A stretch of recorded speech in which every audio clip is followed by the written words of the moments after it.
জানো তো মিঠাইকে যদি এভাবে ফল কেটে দিই তাহলে কোনো মতেই ও খাবে না, হয় বেদানা পড়ে থাকবে বাটিতে, না হলে লেবু, না হলে আপেল।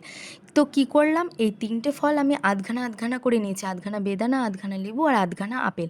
সেগুলোকে আমি মিক্সার গ্রাইন্ডারে প্রথমে অল্প পরিমাণ জল দিয়ে ভালো করে পেস্ট করে নিয়েছি। তারপর এই যে এরকম একটা ছাঁকনির সাহায্যে পেস্টটাকে নিংড়ে নিংড়ে রসটাকে বের করে নিয়েছি।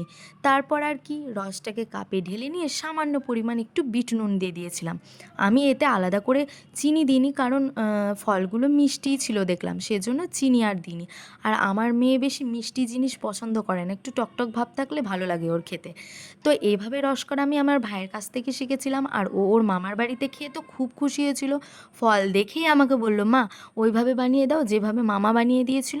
তো আমিও বললাম ঠিকই আছে, ফলগুলো গোটা দিলে তো খাবে না, তো এভাবে রস বানিয়ে দিই, তাহলে উপকারেও লাগবে। আর খুব খুশি হয়েছিল। আবার দেখাবে নেক্সট কোনো ভিডিওতে। টাটা।